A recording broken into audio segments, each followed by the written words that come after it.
How's it going, Flair fishing fam? As you can tell, I've got my mystery tackle box pro, the MTV Pro 4. This is for the month of April, okay? This is what they're gonna send you for the month of April. And you know what? I'm gonna mix it up. I've done this before, but I'm gonna mix it up a little bit. Generally, I open this, show you what's inside, tie on some of the baits, and go catch some fish. But I'm feeling extra generous, and a mystery tackle box is feeling extra generous. And we partnered up on this video, so huge thanks to those guys. And instead of opening this and fishing with the baits, I'm gonna open it, show you what's inside, and then I'm gonna give it away to one of you guys watching. And all you gotta do, it's really easy. You gotta drop a comment down below, hit the like button, and subscribe, and that's basically it. And after you see what's inside this, go comment, go like, go subscribe, and I'll send this to one of you guys. But I am going fishing today. I am fishing a pond never been to. As you can tell, I'm in the middle of a neighborhood. We're gonna try some neighborhood urban pond fishing. But again, instead of using these baits, I'm gonna give them to you guys. You know, you guys know I've got tons of baits, and I always love to give back to you guys. So that's why I'm not gonna be using these baits this month. But we're gonna go ahead and get into what is inside. And if you guys like mystery tackle box, you want to try it out for the very first time for yourself, make sure you use code GUGEN. You get 10 bucks off your very first box. I will link it down below. Click the link, sign up, save 10 bucks if you're a first-time member, and that's basically the spiel today. But we're gonna get right into it. This is what you could win. All you gotta do is drop a comment. Really, comment anything. It doesn't even matter. So first bait we got here, Exo Swim 4-inch. So this is a nice little ribbed paddle tail swim bait. You could throw this on, like an EWG weighted belly hook. You could throw on the back of a chatterbait, back of a spinner bait, back of a swim jig. You could throw on an underspin. Lots of things. I did go fishing with this a couple months ago. Actually, I think it was like last month. This is really good bait. So that's bait number one. Then you get a spinner bait. You guys know chatterbait, spinner baits, those work so well during this time of year in the spring. So you got the swim bait with the spinner bait. You could tie these in together, put it as a trailer if you wanted to. Then we've got stickies. This is a trailer hook. Now this trailer hook is for your spinner bait. Every time I'm throwing a spinner bait, I throw a trailer hook. Chatterbaits, not all the time, because I usually throw those around grass, but you will never see me throw a spinner bait without a trailer hook. It's important. And these are actually really cool. These are Owl's Goldfish Lure Co. These are the hook bonnets. If you guys don't know how these work, basically you take these things out and these snap onto treble hooks like a jerk bait or any type of crankbait, and it keeps them from tangling. As you can see right there exactly what it does. I've actually used these before. They're great for making sure your baits don't get tangled. You put these on your crankbaits and then you can just take your crankbait out. You guys have seen the jumbled mess before. That solves that problem, which is cool. That's really cool to see something like that come through. Again, something new. Maybe you guys don't even know what those are. You sign up for Mystery Tackle Box and they send you things that you've never seen. Then, big bite baits. Got a little worm here. Perfect for your shaky head and drop shot fishing, bed fishing in particular. Just like a little deal here. It's springtime. Fish are going on beds. Not all the time will they eat a big bait. Sometimes they want something more finesse. That is that bait right there. Aye. Oh, someone with their dog just came by. Anyways, next bait, great, this is a great pre-spawn bait. Before those fish are on beds, big, giant square bill. Looks just like a bluegill. And what bass hate more than anything is bluegills around their beds and around the spawn. Just anytime they're feeding up, looks like a big perch, a big bluegill, big brim, big loud rattle. It's a big bait. You can see compared to my hand. This is going after those females that move up to spawn. That's what you're targeting with that big bait right there. We're not done, folks. We got 2 more baits. Then we've got the Lucky John chunk tail. Nice little grub. Again, throw this on the back of the spinner bait, back of a swim jig, anything like that. Just a nice little finesse presentation. And then my favorite, I saved it for last. This is a topwater prop bait. Now, you guys have probably never really seen me throw this. I throw it one time a year. Literally, for 2 to 3 weeks out of the entire year, I throw this thing, and it's around the spawn. For some reason, if I would stop dropping everything, for some reason, it works super well. It's not that you see a bedding fish and throw it over the top, but early morning when those fish are kind of moved up and spawning, for some reason this thing absolutely kills it. And then Dibbles Digest and a sticker right there. And that's it. I don't want to take any more time to do this, but this box could be yours. Drop a comment down below, like this video, and make sure you subscribe if you're not already subscribed. And I'll pick somebody and send it right to your house. But anyways, I'm gonna shut up. I've got a few different baits. I've got a Senko, I've got a jig, I've got a crankbait. What else I got? I got a chatterbait on. And I'm gonna try out this little pond right behind me and see if we can catch some fish. Stay tuned. All right, here we go, folks. I got 3 rods. I'm gonna bring 3. I've got some more in the truck that I may end up coming back for, but we got a jig, we got a chatterbait, and we've got a Senko. All green pumpkin colored. This time of year, they hate the bluegills, and the green pumpkin resembles a bluegill. There's actually 2 ponds here, and a subscriber let me know about these. We're we're gonna see if we can catch some fish. Okay, I made a good call on the green pumpkin because this water is like crystal clear. Wow, this is a cool little pond. I've never actually seen this guy. We're gonna go over here. There's some wind-blown bushes, like some reeds. I think if I toss a chatterbait around there, I think that'll catch them. Oh, this has chatterbait written all over it, ladies and gentlemen. I know you guys are probably tired of me throwing the chatterbait, but I mean, what can I say? I'm not gonna not fish a lure if it's catching fish.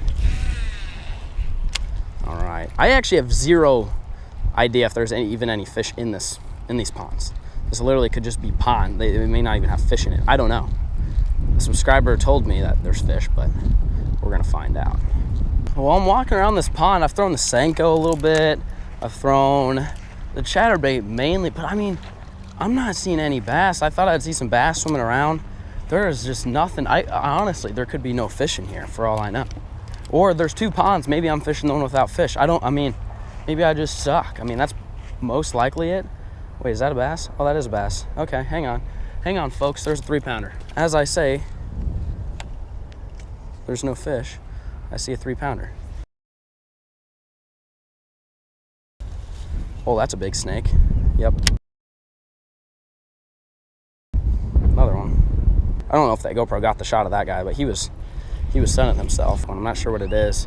I had you guys comment in the last video, but you guys said a ton of different things. A lot of people were saying rat snakes. People were saying water moccasins. But there was a snake right there, just chilling. I'm gonna stay right back here. There was a bass though, so that gives me hope. All right, I'm gonna keep walking. Well, I know there's fish in here. That's good. That is good. Help me identify this. See how close I can get to it. God, that's a giant snake. It's right there. You guys see the snake? That thing's huge. What is that? I need to know what kind of snake. I need to know what kind of snake that is. That's a big snake. Someone help me. It's like light brown, and then it's got like black stripes around it, or black spots. Little tiny head, giant body. Oh no, I'm leaving. Okay, that was 2 snakes. It didn't have a tiny head. It had a baby with it, and then there's a big one. Okay, nope, I'm out. No. Oh God, there's another one. Do you guys, why are there so many snakes around here? I hate this place. I did not know Texas had this many freaking snakes. I didn't see a single one last year, and all of a sudden every pond I go to is just filled with them. Don't hiss at me. Look at these things. Would you, what? Look at this. Is this dude gonna attack me right now? Easy. I'm just trying to walk back to my car. Just chill out over there, okay? No, you stay there. Quit that. Quit hissing at me. I'll hiss at you. How do you like that, huh? All right, folks, going to pond number 2. And actually, it's funny, when I said that, a subscriber showed me the other one. He showed me this one. I'm just an idiot. Went to the wrong one. This one looks 50 times juicier than the last one. I was also getting a little freaked out by those snakes because, you know, not a fan. So we're gonna try this one out. This one actually looks kind of muddy, and the water looks really low. May or may not have fish in it. We're gonna give this a shot. And then I've got one other trick up my sleeve. If this pond does not work out, I've got a pretty fire creek that I might go try here, but hopefully we can catch some fish right here. And we're going to spot 4. This is my go-to creek though. I'm confident there's gonna be fish here. We gotta make it happen. We have to make it happen, folks. I gotta catch fish. I can't go fishing and not catch fish. I see a bass. I see 2 bass actually. Let's see what they think of the old jig. The bluegill like it. Oh, he's coming for it.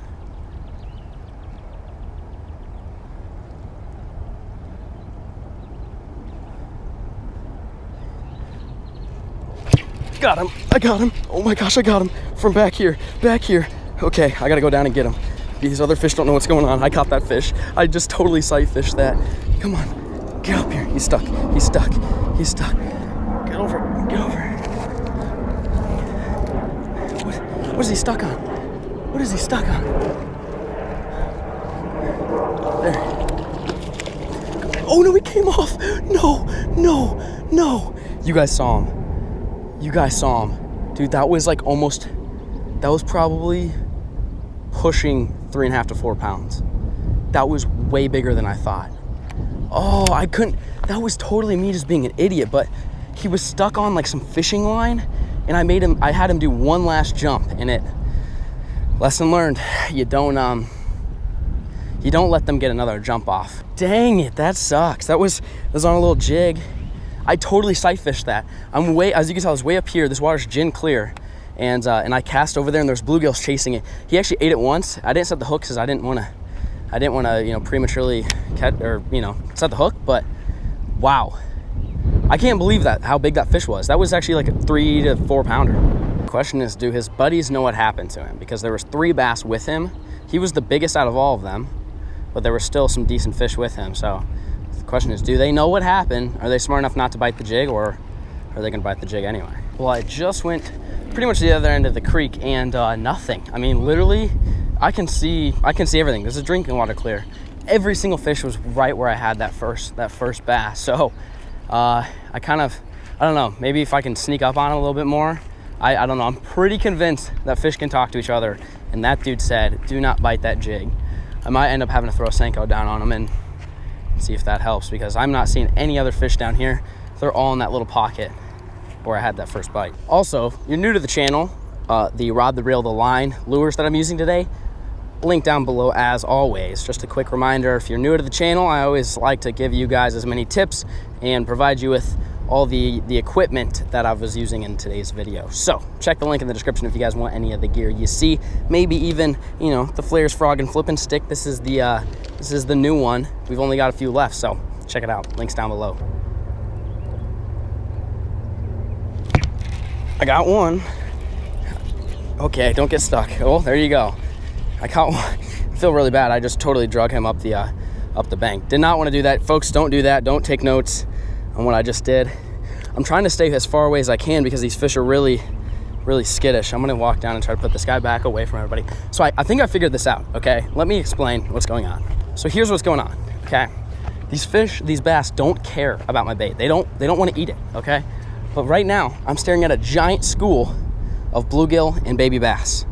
It's like they just spawned. I mean, there's hundreds of them. And I can see them down there. In that last cast, I cast in the middle of it and was dragging the jig, and all the little bass were interested in it.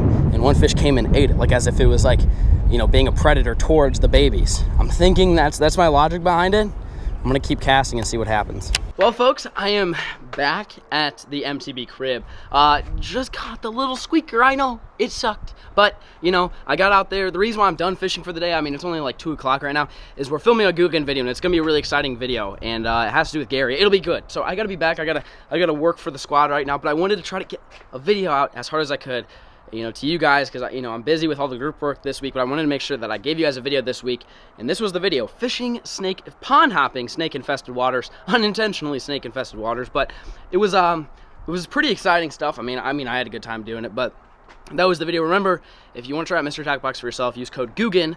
Try it out. Also, I'm doing one of those iCatch tournaments. You guys remember iCatch? I've talked about it in the past. I will link everything down below. I'll put a bunch of information. So if you're interested, if you're interested in winning $500 in prizes and fishing against me, and you live in Florida or Texas or just anywhere in the United States, I'm hosting 2 separate tournaments, one for Florida and Texas, and then a tournament for every other state. And it'll all be linked down below. Just go download the iCatch app. You just type it in, on the App Store, download it. You'll see the tournaments that I'm hosting, and the links again will be down in the description below if you guys want to check them out. But I'll be fishing this week. Compete against me, and there's also information on iCatch, like how to download it. There's YouTube videos down in the description, how to download it, how to use it, how it all works, and yeah, that's pretty much it. If you guys have any questions, I'll put an email link down in the description as well. Support at iCatch. You can email them all your questions that you guys have. But anyways, that's enough spiel for now. If you want to win money bass fishing, check the description. You want to check out Mr. Tackle Box, check the description.